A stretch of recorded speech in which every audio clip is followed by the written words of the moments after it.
Hello दोस्तों, आपका अपना एजुकेशन चैनल स्टडी 23 पर बहुत बहुत स्वागत है। अभी बहुत सारे परीक्षा होने वाले जैसे SSC, GD, Uttar Pradesh police constable, उसके दृष्टिकोण से महत्वपूर्ण प्रश्न सबका आज हम लोग अध्ययन करने वाले हैं। पहला प्रश्न है रामकृष्ण मिशन 1897 की स्थापना किसने की थी? रामकृष्ण मिशन की स्थापना 1897 ईस्वी में हुई थी। किसने की थी? रामकृष्ण मिशन 1897 की स्थापना में स्वामी विवेकानंद ने किया था। स्वामी विवेकानंद ने रामकृष्ण मिशन का स्थापना 1897 में किया था। दूसरा प्रश्न, देव समाज की स्थापना किसने की थी? देव समाज की स्थापना शिव नारायण अग्निहोत्री ने किया था। देव समाज की स्थापना शिव नारायण अग्निहोत्री ने किया था। तीसरा प्रश्न, सेवा सदन की स्थापना किसने की थी? सेवा सदन की स्थापना बहराम जी मालाबारी ने किया था। चौथा प्रश्न, दीनबंधु सार्वजनिक सभा की स्थापना किसने की थी? दीनबंधु सार्वजनिक सभा की स्थापना ज्योतिबा फूले ने किया था। पांचवा प्रश्न है, किस समाज सुधारक की मृत्यु ब्रिस्टल में हुई थी? राजा राम मोहन राय की मृत्यु ब्रिस्टल, इंग्लैंड के ब्रिस्टल में हुई थी। छठा प्रश्न है, 1888 ईस्वी में केरल में अरवी पूरम आंदोलन किसने चलाया था? 1888 ईस्वी में केरल में अरवी पूरम आंदोलन श्री नारायण गुरु ने चलाया था। श्री नारायण गुरु ने चलाया था। अगला प्रश्न है, सातवां प्रश्न है, सातवां प्रश्न है, वैकोम सत्याग्रह कब चला था? वैकोम सत्याग्रह 1924-25 ईस्वी में केरल में चला था। वैकोम सत्याग्रह 1924-25 ईस्वी में केरल में चला था। आठवां प्रश्न है, नानू आसन किसे कहा जाता है? नानू आसन श्री नारायण गुरु को कहा जाता है। नानू आसन नानू आसन श्री नारायण गुरु को कहा जाता था। नवां प्रश्न है, नील आंदोलन का समर्थन करने वाले हिंदू पेट्रियार्क के संपादक कौन थे?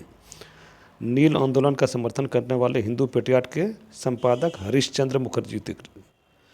हिंदू पेट्रियार्क के संपादक हरिश्चंद्र मुखर्जी थे। 10वां प्रश्न है, आधुनिक युग का मनु किसे कहा जाता है? आधुनिक युग का मनु डॉक्टर BR अम्बेडकर को कहा जाता है। 11वां प्रश्न, 1857 ईस्वी के किस उर्दू कवि ने देखा था? टाइपिंग मिस्टेक हो गया। 1857 ईस्वी के उर्दू विद्रोह को उर्दू कवि मिर्ज़ा गालिब ने देखा था। 1857 ईस्वी के विद्रोह को उर्दू कवि मिर्ज़ा गालिब ने देखा था। उर्दू कवि मिर्ज़ा गालिब ने देखा था। 12वां प्रश्न है, सबसे अधिक मंगोल आक्रमण किन के शासनकाल में हुए थे? सबसे अधिक मंगोल आक्रमण अलाउद्दीन खिलजी के शासनकाल में हुए थे। 13वां प्रश्न, किस शासक को लाख बख्श के नाम से भी जाना जाता है? कुतुबुद्दीन ऐबक को लाख बख्श के नाम से भी जाना जाता है। कुतुबुद्दीन ऐबक को लाख बख्श के नाम से भी जाना जाता है।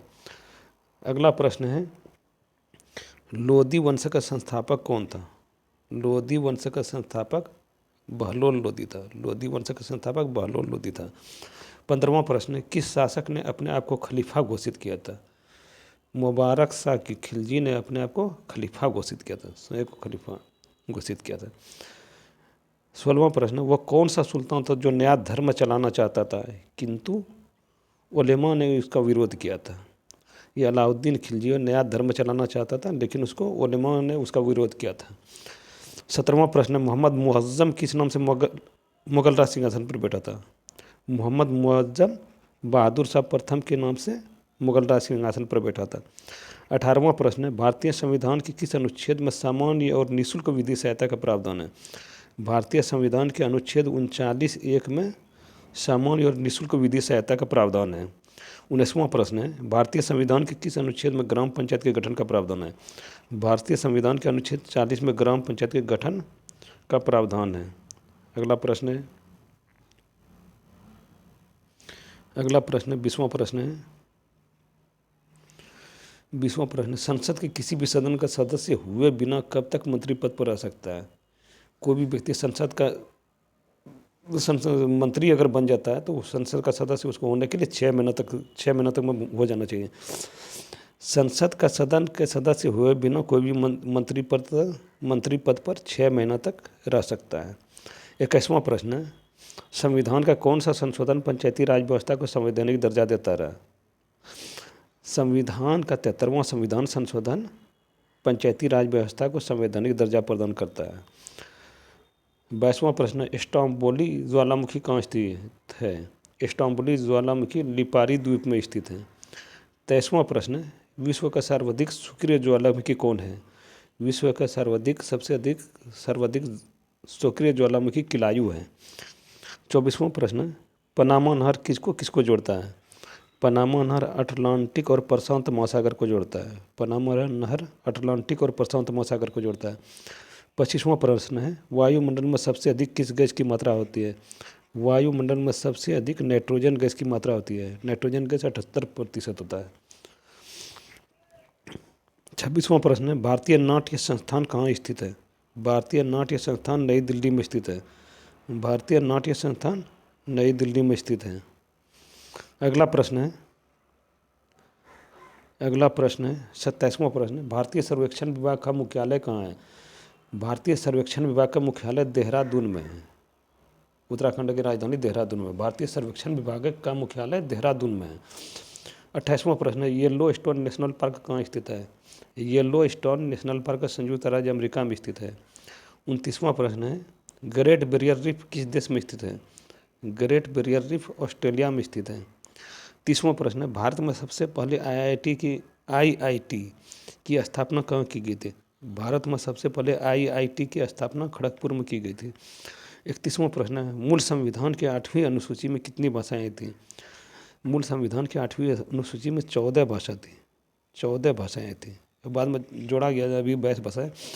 32वां प्रश्न, भारत के संविधान की 8वीं अनुसूची में अभी कितनी भाषाएं हैं? भारत के संविधान की 8वीं अनुसूची में अभी 22 भाषाएं हैं। 22 भाषाएं हैं। सबसे पहले सिंधी को जोड़ा गया था। 33वां प्रश्न है, खरोष्ठी लिपि किधर से किधर लिखी जाती है? खरोष्ठी लिपि दाएं से बाएं ओर लिखी जाती है। भाषा के बारे में और बता देते हैं कि सबसे पहले सिंधी को जोड़ा गया था, उसके बाद डोगरी, मैथिली, संताली, बोडो, कोंकणी, मणिपुरी, नेपाली, ये सबको बाद में इस भाषा को जोड़ा गया था। अगला प्रश्न है, खरोष्ठी लिपि किधर से किधर लिखी जाती है? दाएं से बाएं ओर लिखी जाती है खरोष्ठी लिपि। आप लोग कमेंट में बताएंगे ब्राह्मी लिपि किधर से किधर लिखी जाती है। 34वां प्रश्न, जल का बहाव किससे मापा जाता है? जल का बहाव क्यूसेक से मापा जाता है। जल का बहाव क्यूसेक से मापा जाता है। 35वां प्रश्न है, मानव निर्मित प्रथम कृत्रिम रेशा क्या था? मानव निर्मित प्रथम कृत्रिम रेशा नायलॉन था। मानव निर्मित प्रथम कृत्रिम रेशा नायलॉन था। 36वां प्रश्न है, एग्रोस्टोलॉजी में किसका अध्ययन किया जाता है? एग्रोस्टोलॉजी में घासों का अध्ययन किया जाता है। एग्रोस्टोलॉजी में घासों का अध्ययन किया जाता है। 37वां प्रश्न है, पीडोलॉजी में किसका अध्ययन किया जाता है? पीडोलॉजी में मिट्टी का अध्ययन किया जाता है। 38वां प्रश्न है, सबसे अधिक क्रोमोसोम किस में पाया जाता है? सबसे अधिक क्रोमोसोम टेरिडोफाइटा में पाया जाता है। अगला प्रश्न 39वां प्रश्न है, एथलीट फुट बीमारी किससे होती है? एथलीट फुट बीमारी कवक से अर्थात फंगस से होती है। कवक उसको अंग्रेजी में फंगस बोला जाता है, फंगस से होती है। 40वां प्रश्न, विटामिन ए को किस अन्य नाम से भी जाना जाता है? विटामिन ए का अन्य नाम रेटिनॉल है। विटामिन ए का अन्य नाम रेटिनॉल है। विटामिन ए को किस अन्य नाम से जाना जाता है? रेटिनॉल। विटामिन ए की कमी से ही रतौंधी होता है। अगला प्रश्न है 41वां प्रश्न, बीसीजी टीका किस उम्र में लगाया जाता है? बीसीजी टीका नवजात उम्र में लगाया जाता है। जब बच्चा पैदा ही होता है उसी टाइम में लगाया जाता है, नवजात इन्फेंट में। अगला प्रश्न है 42वां प्रश्न, भील जनजाति भारत में सबसे अधिक कहाँ पाया जाता है? भील जनजाति सबसे अधिक मध्य प्रदेश में पाया जाता है। 43वां प्रश्न है, थारू जनजाति कहाँ पाई जाती है? थारू जनजाति तराई प्रदेश में पाई जाती है।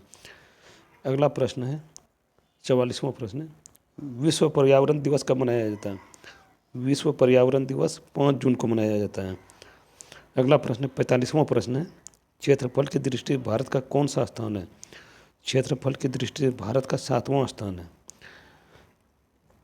अगला प्रश्न 46वां प्रश्न है, वर्तमान में भारत में कितने राज्य हैं? वर्तमान में भारत में 28 राज्य हैं। टाइपिंग मिस्टेक हो गया, 28 राज्य, 28 राज्य।